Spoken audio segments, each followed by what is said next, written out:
Chapter 2, Part 3. The exercises in the obstacle course were fun for me, but I would not be allowed to get past gold, even though I qualified. There was only one boy in the entire school who had platinum-colored exercise shorts. Of course, he was a privileged white boy. Had I been given my just reward, I would have been the first Latino to merit the status. All would come to a head after a wrestling match. It had come down to me and one other boy. The winner would go to compete against other schools. During this final wrestling match, I managed to pin my opponent on 2 different occasions, but the wrestling coach could not make the call. At one point, the boy managed to slip out from underneath me, and the coach called it a reversal pin, whatever that meant, thus declaring him the winner. Other boys on the team witnessed what had just happened, but there was nothing I nor anyone else could do. I was crushed. It would be the last time I would attend PE or any other classes for that matter. The streets then became my home away from home, my school away from school. The pimps, drug dealers, and gangsters became my mentors. No more shiny shoes nor selling newspapers. I had graduated into the world of miscreant.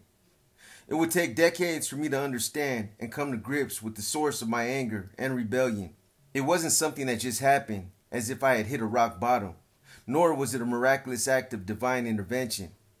Unlike the wondrous chrysalis the butterfly gradually emerges from, I slowly crawled out from within a stupefied cocoon where there had been nothing but darkness, nothing predestined.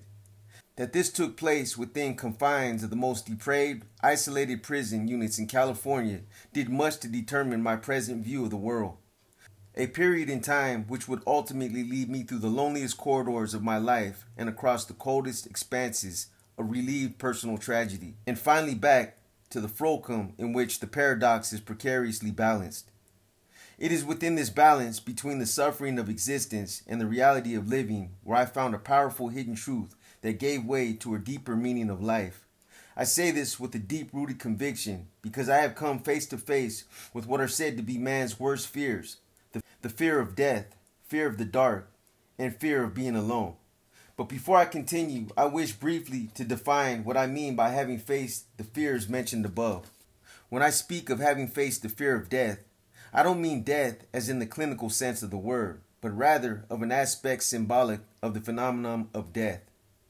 A sensation tantamount to what it must feel like buried alive. The prisoner who has given it some thought, in particular the ones confined in extremely isolated conditions, soon finds himself faced with a terribly frightening reality that, with the exception of one's own family or maybe a dear friend, he no longer exists to the outside world. The only thing that remains of him out there are the memories and the love vigilantly kept in the sanity of the hearts and minds of his family. In a world beyond prison walls, one is nothing more than a ghost of his former self. It is as if he has died and observes from another realm of existence, which surely only the dead can understand. By the mere fact of his incarceration, the prisoner, in essence, has killed, at least for the duration of his confinement, the greater part of what makes him complete. In this sense, and for the time being, he may well be dead, for he can't live up to what being in the real world entails. Prisoners live on the dark side of the moon, tormented by 2 worlds, the one he lives in and the one he so desperately longs for. When one is isolated and subjected to sensory deprivation, he gradually begins to lose what is inherent in human life, the ability of empathy and compassion for another human being. When one is stripped of not only his freedom, but of his association with other human beings, he will gradually and unwittingly be transformed into a creature of sorts and will respond in kind. Then there are those who will give way to what is perhaps the cruelest, saddest death a man can suffer, death of the mind, of his will to resist. An individual's sense of self-worth is quietly and maliciously gnawed away by monotony, death by attrition, slow, deliberate, and madly relentless. I can describe what I've written here with such clarity because I've lived in such an environment.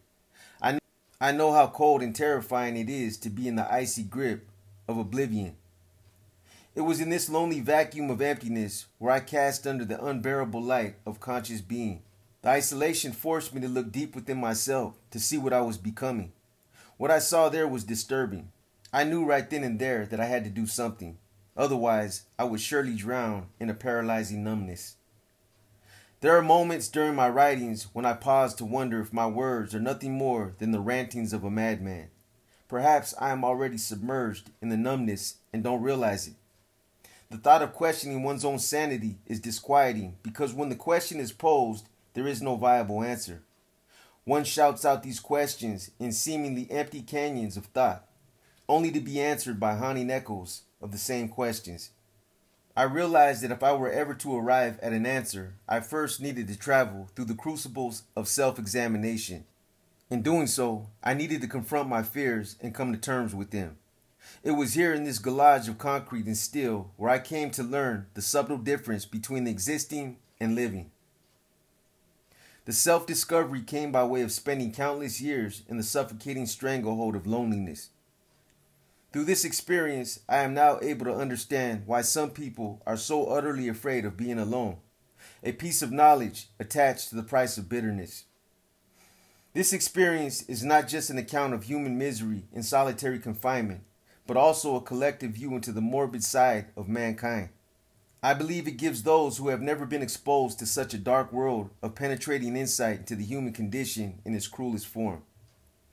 Unfortunately, the conditions I've described thus far are not exclusive to a particular prison setting. You will find them hidden within the neglected confines of convalescent homes, within the oppressive quarters of psychiatric wards, in obscure closets, attics, and dark basements. Out of all the years I've done behind the walls, I have never known a monotony like the one I came to know while in the one with a life of its own. Chapter 3. The Break in Monotony. Before I get into my next narrative, I want to first share with you something about my character that some of you may possibly be able to relate to. Others may find it odd or even strange. I have this habit of analyzing behavior in situations that have occurred or are happening in that moment. An argument perhaps, a stabbing, suicide, or other violent act. I'm aware of when they happen, or may even know ahead of time, prior to when they occur. But my focus goes beyond the action itself. I have this tendency of looking beyond the superficial in an effort to understand how it all led to this point and why. How one allows himself to slip from one extreme to another. I am also consciously aware not to allow myself to read too far into what it is or isn't. I can easily get away from you. Nonetheless, as mentioned in the introduction of this journal, I have come to embrace the idea that all that comes into our lives, big or small, has a reason for doing so. So it is with the following. Monotony is an intimate part of life in the SHU. It's a relentless, unchanging cycle. Prisoners in the SHU are allowed to spend 90 minutes in one's yard, situated in the back of each unit pod, with nothing more than his thoughts. It's a given. The panoramic views in this environment are non-existent. However, there is one tiny exception to this condition. It's found within this cold and stark enclosure, up and through the steel screen mesh overhead. On clear days, you can catch glimpses of white puffy sails moving gracefully in a sea of blue. On occasion, they will drift apart, allowing sunshine to spill down into the dark shadows below. For 10 years, this is where I would go each day in an attempt to rid the cobwebs in my mind. And on really good days, when the summer breeze is blowing in the right direction, the season will be kind enough to bless me with the soft landing of a dandelion seed. I imagine it having traveled from a magical place far, far away. The invigorating scent of the Pacific Ocean nearby also serves as a reminder of life I had once known. These are the days I like the best, for they would bring memories of sunny beaches and gentler times. Then, more than not, when the sky is as gray and as cold as concrete walls, an icy chill settles down into the yard, jerking me back to the present. And so, it was on one of these gloomy days when I was confronted by the monotony in its most sinister state. Monotony inside the SHU seems to transform itself into something dark and muggy. It becomes dense, a tangible entity. You can actually feel it, see it, and nothing can escape it. Not even the smallest insect, who innocently finds its way into one of these yards, is spared from the paralyzing grip of this monotony. An assortment of these tiny creatures lying in corners along the edges of the walls prove as much. I hadn't really given them much thought until this particular day. I first noticed this strange phenomena after a sudden burst of air rushed in from overhead. It scattered the insects from one end of the yard to the other, and then back again. At one point, the windswept insects came together, twirling around my feet in a final dance of death. They remained lying there, like a miniature army massacred in battle. One crippled fly crawled awkwardly away from the carnage in a futile effort toward life. As I looked on, I noticed something else. Some of the insects had been decapitated. Others were missing wings and limbs. It was an odd scene I couldn't quite put together. It didn't make sense. It was all wrong, I thought, because the condition the insects were in was not consistent with the natural process they go through after they die and disintegrate into nothing. Certainly, the wind alone had not been responsible for the dismemberment. Something else was going on here, yet I couldn't quite put my finger on it. As I leaned down for a closer look, the wind outside the walls howled mournfully, like some wounded animal. The plexiglass overhead vibrated violently with a sense of urgency. And it was in that moment that monotony revealed its wicked face. One or maybe more of the prisoners were spending their exercise period torturing and dismembering these helpless insects. My body shivered, not from the surrounding chill, but by the madness unfolding before me. Then as I straightened and began to walk away, I saw something even more bizarre. There, in one corner, where two walls meet, stretched from an enormous spider's web. A moth's tattered wing clung listlessly to one side, turning and fluttering with deliberate force. I noticed that part of the intricately woven web ran into a crevice in the wall where a large brown, greenish-colored spider nested. I leaned forward for a better look and was taken aback by the size of this thing. Its body resembled a green pea with limbs. "Fat little sucker, ain't ya?" I whispered impulsively. Its beady eyes seemed to stare up into mine. Then it did something extraordinary. It raised its two front spiny legs and began to move them up and down, as though urging me closer, closer to its venomous grasp.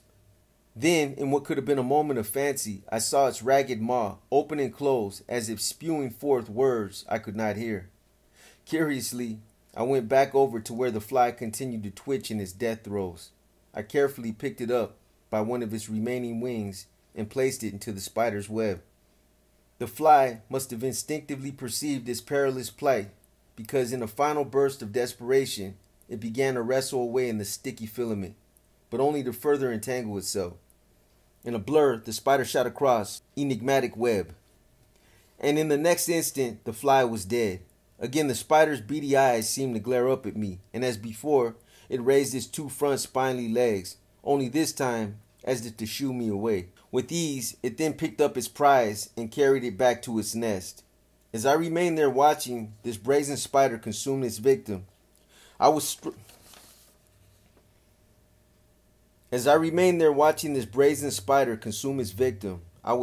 with a second realization. The other prisoners, those who had been there longer than I, were allowing this single spider to coexist alongside them. They had become so much like the insects the spider feasted on, caught in a giant web of cruel and unusual punishment, trapped in a system so intricately woven and designed solely for one purpose, to erode the human quality of man, all for the sake of profit. Sadly enough, I too had become a product of this realization. As I looked on, anger welled up in me. I wanted to smash this wicked spider, to feel the death crunch of its gluttonous body beneath my foot. I wanted to bring an end to all this spider symbolized in my mind, about the hypocrisy associated with the criminal justice system. But instead, I found myself placing yet another insect in the spider's realm of death. Like the many others who had been there too long, I too had become a servant of this lone spider, a product of a cruel and torturous monotony. When I returned to my cell, I reflected on what I had experienced while in that yard. No one in the adjoining cells who shared the same yard ever spoke or mentioned the lone spider. Maybe they felt the shame I was feeling. having the sense of being reduced to something lesser than a man. It wasn't long after when I would hear haunting voices in the same yard.